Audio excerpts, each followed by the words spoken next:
আসসালামু আলাইকুম প্রিয় চাকরি প্রার্থী ভাই ও বোনেরা, আজকে আপনাদের জন্য আরেকটি নতুন ভিডিও নিয়ে হাজির হলাম। আর এই ভিডিওতে আজকে আলোচনা করব আমরা বন অধিদপ্তর একটা নিয়োগ বিজ্ঞপ্তি প্রকাশ করছে। এখানে 337টি পদে লোক নিবে তারা। তো আমরা সেই নিয়োগ বিজ্ঞপ্তি নিয়ে আজকে বিস্তারিতভাবে আলোচনা করার চেষ্টা করবো। আমরা ধৈর্য সহকারে সম্পূর্ণ ভিডিওটা দেখলে আশা করি অবশ্যই উপকৃত হবেন। তো দেখেন বিজ্ঞপ্তি তারা কি বলছে এখানে। পরিবেশ, বন ও জলবায়ু পরিবর্তন মন্ত্রণালয়ের আওতাধীন বন অধিদপ্তরের নিম্নবর্ণিত রাজস্ব খাতভুক্ত শূন্য পদ সময়ে অস্থায়ী ভিত্তিতে নিয়োগের জন্য প্রকৃত বাংলাদেশী নাগরিকদের নিকট হতে নির্ধারিত সময়ের মধ্যে অনলাইনে পূরণকৃত আবেদনপত্র তারা আহ্বান করেছে এবং অনলাইন ব্যতীত তারা কোনো আবেদনপত্র গ্রহণ করবে না। তো এখানে সকল পদের ক্ষেত্রে কিন্তু বয়স 18 থেকে 32 বছর পর্যন্ত। তো দেখেন এখানে প্রথম নম্বর পদ হলো ইঞ্জিন ড্রাইভার বা ইঞ্জিন ম্যান। এখানে 12তম গ্রেডের 13 জন লোক নেবে। আর শিক্ষাগত যোগ্যতার প্রয়োজন হবে আপনার কোন স্বীকৃত বোর্ড হইতে দ্বিতীয় বিভাগ বা সমমানের সিজিপিএ মাধ্যমিক স্কুল সার্টিফিকেট পরীক্ষা উত্তীর্ণ এবং তৃতীয় শ্রেণীর ইঞ্জিন ড্রাইভার যোগ্যতার সনদ আপনার প্রয়োজন হবে। এবং 2 নম্বরে যে পদ গাড়ি চালক, এখানে 25 জন লোক নেবে 16তম গ্রেডে এবং আপনার 8ম শ্রেণী পাস যদি হন এবং বাংলাদেশ সড়ক পরিবহন কর্তৃপক্ষ কর্তৃক প্রদত্ত ড্রাইভিং লাইসেন্স এবং হালকা বা ভারী যানবাহন চালানোয় আপনার পারদর্শী হতে হবে। 3 নম্বরে স্পিডবোট ড্রাইভার 16তম গ্রেডে, এখানে 13 জন লোক নেবে। আপনি যদি এসএসসি পাস হন এবং স্পিড বোট ড্রাইভার হিসেবে 3 বছরের কাজের অভিজ্ঞতা থাকে এবং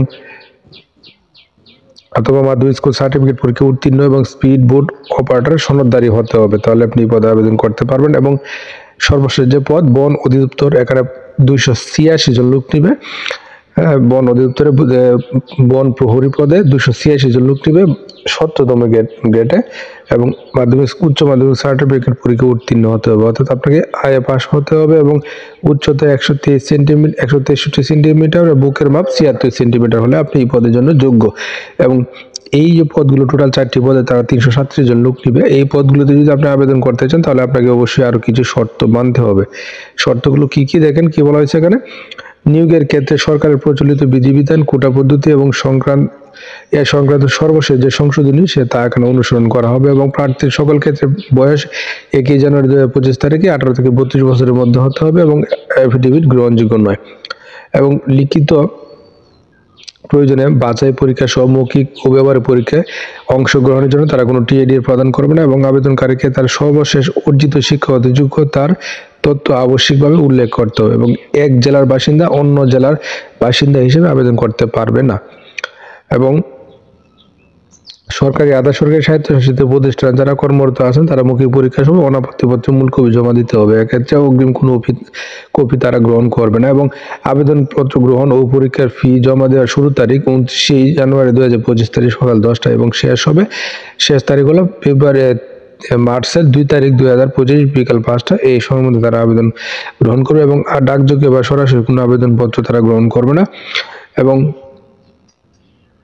প্রার্থী নির্বাচনের ক্ষেত্রে কোটা সংক্রান্ত জনপ্রশাসন মন্ত্রণালয়ের সর্বশেষ জারিকৃত সরকারি নির্দেশনা এখানে অনুসরণ করা হবে। এবং শহীদ মুক্তিযোদ্ধা, বীরাঙ্গনার সন্তান, ক্ষুদ্র নিগোষ্ঠী, শারীরিক প্রতিবন্ধী এবং তৃতীয় লিঙ্গের হলে আবেদনপত্র স্পষ্টভাবে উল্লেখ করতে হবে। এবং বর্ণিত পদে নিয়োগের প্রার্থী নির্বাচনের ক্ষেত্রে সংশ্লিষ্ট নিয়োগ বিধিমালা অনুসারে লিখিত, ব্যবহারিক, শারীরিক যোগ্যতা মৌখিক পরীক্ষা অনুষ্ঠিত হবে এবং লিখিত পরীক্ষা উত্তীর্ণ প্রার্থীগণ ব্যবহারিক বা শারীরিক যোগ্যতা পরীক্ষায় অংশগ্রহণের জন্য বিবেচিত হবে এবং ব্যবহারিক বা শারীরিক যোগ্যতা পরীক্ষায় উত্তীর্ণ প্রার্থীগণই মৌখিক পরীক্ষার জন্য বিবেচিত হবেন। এবং মৌখিক পরীক্ষার সময় নিম্ন বর্ণিত কাগজপত্র দিয়ে আপনাকে উপস্থাপন করতে হবে। কি কি মৌখিক পরীক্ষার সময় মূল কপি প্রদর্শন পূর্বক প্রতিটি একটি করে সত্যায়িত প্রথম শ্রেণীর গেজেটের কর্মকর্তা কর্তৃক ফটোকপি দাখিল করতে হবে এবং অনলাইনে পূরণকৃত আবেদনপত্র, 2 কপি পাসপোর্ট সাইজ রঙিন ছবি, শিক্ষাগত যোগ্যতা সম্পর্কিত সকল প্রকার বা সাময়িকপত্র বা অভিজ্ঞতাপত্র যদি থাকে তা এবং জাতীয় পরিচয়পত্রের ফটোকপি, প্রযোজ্য ক্ষেত্রে 2য় শ্রেণীর ইঞ্জিন ড্রাইভার যোগ্যতা সনদ অথবা ড্রাইভিং লাইসেন্স বা স্পিড বোট অপারেটর সনদের কপি আপনাকে উপস্থাপন করতে হবে। এবং সংশ্লিষ্ট ইউনিয়ন পরিষদ কর্তৃক নাগরিকত্ব সনদপত্র, সরকারি বা আধা সরকারি সংস্থা কর্মরত ক্ষেত্রে যথাযথ কর্তৃপক্ষের মাধ্যমে আবেদন করতে হলে সংশ্লিষ্ট কর্তৃপক্ষের এনওসি বা প্রত্যয়নপত্র।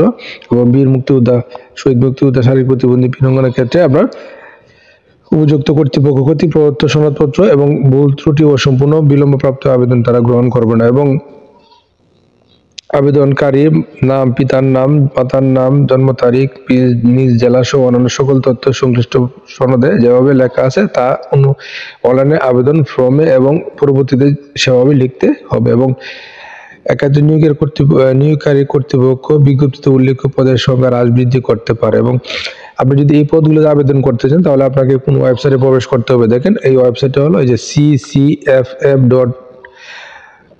ccffd.teletalk.com.bt। এই ওয়েবসাইটে আমরা প্রবেশ করে আবেদনটা সম্পন্ন করবো। এবং আবেদনের শুরুর তারিখ আমরা বলেছি যে জানুয়ারি 29 তারিখ 2025 সকাল 10টা শুরু এবং মার্চের 2 তারিখ বিকাল 5টা এই সময় আপনি আবেদনটা করবেন। এবং 24 300 বাই 300 স্বাক্ষর 300 বাই 80 পিক্সেল হতে হবে। এবং এই পদগুলোতে আবেদন করতে গেলে তারা আপনার কাছ থেকে কত টাকা চার্জ কর্তন করবে দেখেন এখানে কি বলা হয়েছে। 1 নং পদের জন্য 168 টাকা, 2 নং থেকে 3 নং পদের জন্য 112 টাকা এবং 4 নং পদের জন্য 156 টাকা আপনার কাছ থেকে চার্জ বাবদ কর্তন করবে। তবে অনগ্রসর জাতিগোষ্ঠী, ক্ষুদ্র নিগোষ্ঠী, শারীরিক প্রতিবন্ধী, তৃতীয় লিঙ্গের ক্ষেত্রে সকল পদের আবেদন ফি 56 টাকা চার্জ কর্তন করবে।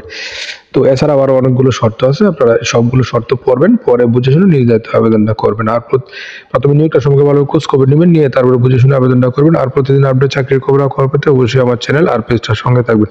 ধন্যবাদ সবাইকে এতক্ষণ সাথে থাকার জন্য।